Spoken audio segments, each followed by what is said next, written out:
യേശുക്രിസ്തു നാമത്തിൽ സ്നേഹവന്ദനം പ്രിയരെ. അപ്പോൾ ഇന്ന് ഞാൻ നിങ്ങളോട് സംസാരിക്കാൻ ആഗ്രഹിക്കുന്ന വിഷയം എന്താണെന്ന് വെച്ച് കഴിഞ്ഞാൽ, ക്ലാസ് എന്താണെന്ന് വെച്ച് കഴിഞ്ഞാൽ പരിശുദ്ധാത്മാവ് എന്ന വിഷയത്തെക്കുറിച്ചാണ് നിങ്ങളടുത്ത് സംസാരിക്കാൻ ആഗ്രഹിക്കുന്നത്. അപ്പോൾ അതിനൊരു ക്ലാസ് പോലെ നമുക്ക് പഠിച്ച് മുന്നോട്ട് പോകാം. അപ്പോൾ എന്താണ് പരിശുദ്ധാത്മാവ് എന്ന് പറഞ്ഞ് മനസ്സിലാക്കി, പരിശുദ്ധാത്മാവ് നമ്മുടെ ജീവിതത്തിൽ എങ്ങനെയൊക്കെയാണ് പ്രവർത്തിക്കുന്നത്, അതെല്ലാം നമ്മുടെ ജീവിതത്തിൽ ഏത് വഴിയിലാണ് നമ്മൾ പ്രവർത്തിക്കുന്നതിനെക്കുറിച്ചൊക്കെ നമുക്ക് പഠിക്കാം.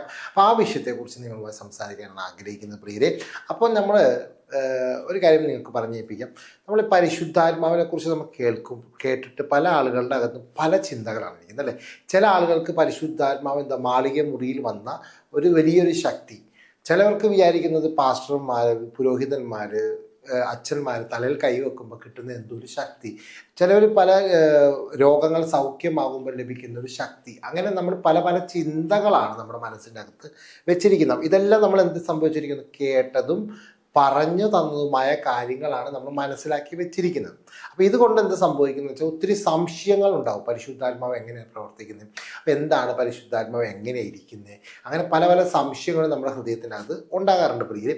അപ്പോൾ നമുക്ക് കറക്റ്റായിട്ടുള്ള വഴിയിലേക്ക്, എന്താണ് പരിശുദ്ധാത്മാവ്, എങ്ങനെയാണ് പരിശുദ്ധാത്മാവ് നമുക്ക് ലഭിക്കുന്നത്, അതുകൊണ്ടുള്ള പ്രയോജനങ്ങൾ എന്താണ്, അതിനെക്കുറിച്ചൊക്കെ നമുക്ക് വ്യക്തമായി പഠിക്കുവാൻ ദൈവം നമുക്ക് വലിയൊരു മാതൃക നൽകി തന്നിരിക്കുന്നത് ദൈവത്തിൻ്റെ വചനത്തിലാണ്. അപ്പോൾ ദൈവവചനത്തിൽ നമുക്ക് പരിശുദ്ധാത്മാവ് നമുക്ക് ലഭിക്കുന്നത് എങ്ങനെയാണെന്ന് യേശു കർത്താവ് നമ്മളെ കാണിച്ചു തന്നിട്ടുണ്ട്. അപ്പോൾ ആ കാര്യങ്ങൾ നിങ്ങളുമായി പങ്കുവെക്കാനായിട്ടാണ് ആഗ്രഹിക്കുന്നത്. അപ്പോൾ ആ വചനത്തിലേക്ക് നമുക്കൊന്ന് പോകാം പ്രിയരെ. അപ്പോൾ മർക്കോസ് എഴുതിയ സുവിശേഷം 1:9 വാക്യത്തിൽ പറയുന്നത് ഇങ്ങനെയാണ്: ആ കാലത്ത് യേശു ഗലീലയിൽ നസ്രത്തിൽ നിന്നും വന്ന് യോർദാനിൽ സ്നാനം കഴിച്ചു. അപ്പോൾ ഈ ഒരു വിഷയം നിങ്ങൾക്ക് മനസ്സിലായില്ല. അപ്പോൾ യേശു എന്താ ചെയ്തത്, നമുക്കൊരു മാതൃക കാണിച്ചിരിക്കുന്ന പരിശുദ്ധാത്മാവിനെ ലഭിക്കുവാൻ വേണ്ടി എന്ത് ചെയ്തു? യേശു കർത്താവ് ചെയ്ത കാര്യമെന്ന്, യോഹന്നാൻ സ്നാപകനിലൂടെ എന്ത് ചെയ്തു? സ്നാനപ്പെട്ടു. വെള്ളത്തിൽ യേശു കർത്താവ് സ്നാനപ്പെട്ടു. അപ്പോൾ എന്താണ്, പരിശുദ്ധാത്മാവ് നമുക്ക് വരുന്നു.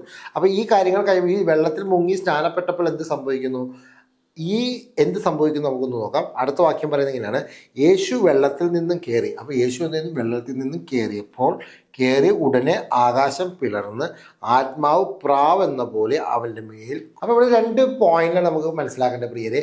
യേശു നമുക്ക് മാതൃക കാണിച്ചു തന്ന കാര്യം എന്താണ്? യേശു കർത്താവ് ചെയ്തത്, യോഹന്നാൻ സ്നാപകൻ്റെ കീഴിൽ യേശു എന്ത് ചെയ്തു? വെള്ളത്തിൽ സ്നാനപ്പെട്ട ശേഷം എന്ത് സംഭവിക്കുന്നു?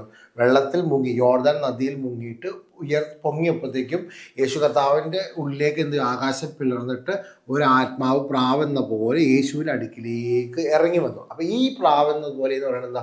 പരിശുദ്ധാത്മാവ്. ആത്മാവ് എന്ന് പറയുന്നത് ആത്മാവ് എന്ത് ചെയ്തു? യേശുവിൻ്റെ ഉള്ളിലേക്ക് കടന്നു വന്നു എന്നാണ് പറയുന്നത്.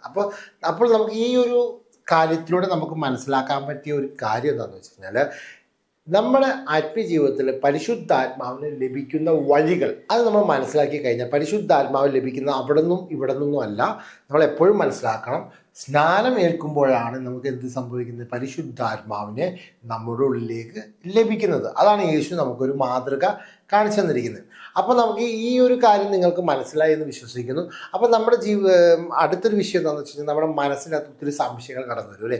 സ്നാനപ്പെട്ടത് എന്തിനാണ്, സ്നാനം എന്തിനാണ് പെടുന്നത്, ശിശു സ്നാനം എന്താണ്, മാമോദിസ എന്താണ്, ഇങ്ങനെയുള്ള പല പല വിഷയങ്ങളും സംശയങ്ങളും നമ്മുടെ അകത്ത് കടന്നു വരാറുണ്ട്. അപ്പോൾ ഈ ഒരു വിഷയത്തെക്കുറിച്ച് നമുക്ക് എന്ത് ചെയ്യണം, അടുത്ത ക്ലാസ്സിൽ നമുക്ക് സംസാരിക്കാം. അപ്പോൾ ചെറിയ ചെറിയ വാക്കുകളായിട്ട് സംസാരിച്ച് നിങ്ങളുടെ ആത്മീയ ജീവിതം കൂടുതൽ വളർച്ച ഉണ്ടാകട്ടെ. ദൈവനാമം മഹത്വം കൊടുക്കട്ടെ. യേശുവിൻ്റെ നാമത്തിൽ തന്നെ ആമേൻ.